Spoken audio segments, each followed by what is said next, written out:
ما عمر كان يعني كنت كعارف بانه غادي نكون سينمائي، ولا نقدر نقول ما عمري كاع كنت عارف شنو باغي.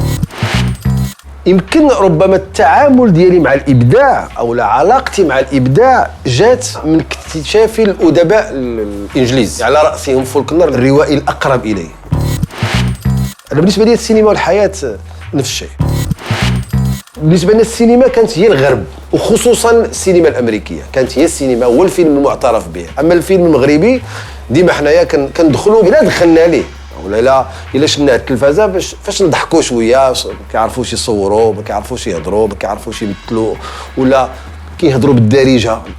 السينما ما تنساش راه مرتبطه بالنسبه للمتفرج المغربي، راه مرتبطه بالفرنسيه ومرتبطه بالانجليزيه وبالفرنسيه اكثر.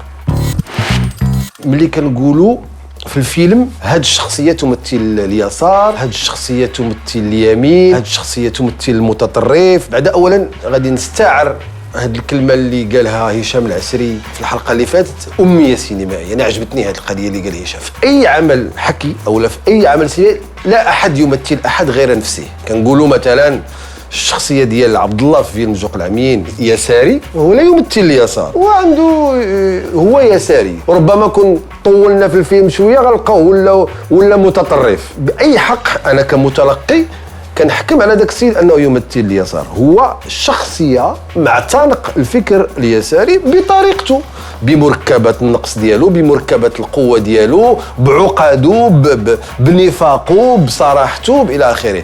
فهو ده ليس انتقاص. ملي كتشوف شي فيلم وكتعتقد بان هذاك الفيلم خاصه شي حاجه، فعرف بانك راك شتي هذاك الفيلم مزيان وشتيه بحب، لان اي فيلم هو خاصه شي حاجه، واي انسان هو دائما خاصه شي حاجه. سي لامبيرفيكسيون اللي كتدفعك فيغ لا بيرفيكسيون.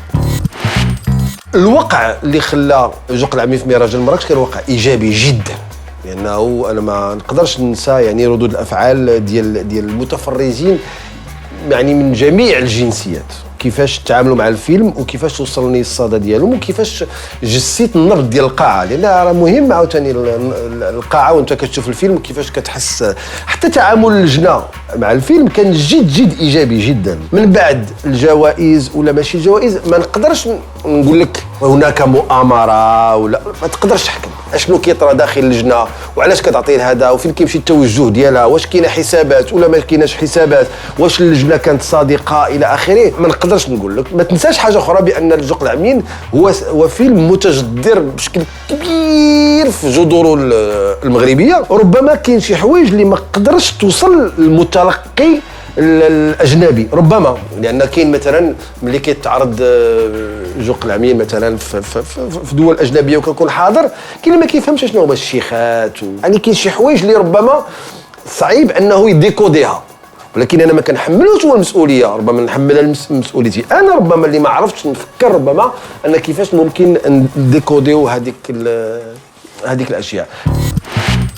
النقد السينمائي في المغرب مشكل كبير. النقد السينمائي المغربي ما استطاعش يواكب الحركه السينمائيه في المغرب بايجابياتها وسلبياتها، ما استطاعش يقراها. ما عرفتش شكون عطى هذه الصوره الجميله جدا، كيقول لك ودي لي زيدونتيتي سي كوم لي ريفيير، لومانيتي سي لوسيان، سي لي ريفيير مي اللي كيصبوا في هذاك لوسيان، وما يمكنش انك تكتب خارج جذورك. انا كنعتقد بان السينمائي الحقيقي ما يقدرش يدير اي فيلم الا ما كانش منبعث من ذاته، من ثقافته، من خصوصيته، ولكن منفتح على الانسانيه ككل. شي مثلا شد مخرج مغربي يقدر يصور بسهوله داخل كنيسه ويصعب عليه يصور داخل مسجد، وشبعان لقطات من الكنائس. ما كنشتغلش في التلفازه، ماشي تعالي على التلفازه، غير ما عنديش ليها الوقت. انا في طبعي لا في حياتي اليوميه ولا هذا ما كنعرفش ندير جوج حوايج في نفس الوقت. بالنسبه لي انا ما كنشوفش التلفازه سي دو سو سينما، لا هذا غلط، هذا غلط كبير. التلفازه نقصروا في التلفازه بين ما جاب الله السينما، نو هذه هضره حتى هي داخله في الاميه. ما ندير في التلفازه الا الاشياء اللي ما يمكنش ندير في السينما، ولو تكون عندي الامكانيات نديرها في السينما، لان السينما سي اون ترايزون. نقول الجيل الجديد ديال المخرجين اللي صاعد واللي بدا كيتكاثر، نقول لهم حاجه واحده، حنا ملي درنا السينما كانت شويه صعيبه على مستوى الانتاج، ماشي سهل تنوض دير فيلم لان كان مكلف بزاف، صعب انك تاخذ الاعتراف. الا ولات السينما سهله، يعني الانتاج ولا سهل، راه ما كيعنيش ان السينما سهله. السينما كتعبير، كلغه، راه ما سهلاش، راه كتخرج من الداخل، راه كاينه ولا ما كايناش، عندك ولا ما عندكش. باش كنعرف مخرج موهوب ولا مخرج يعني حقيقي كيفاش وفين وامتى كيحط كاميرته. بالنسبه للكتاب غادي نقول صاحبي اللي هو اللي ربما خلاني نحب السينما ولا علاقه له بالسينما داير، روايه ديال ويليام فولكنر طونديس كو جاغونيز. نصح يشوفوا الناس إيرازيرد هاد دافيد لينش.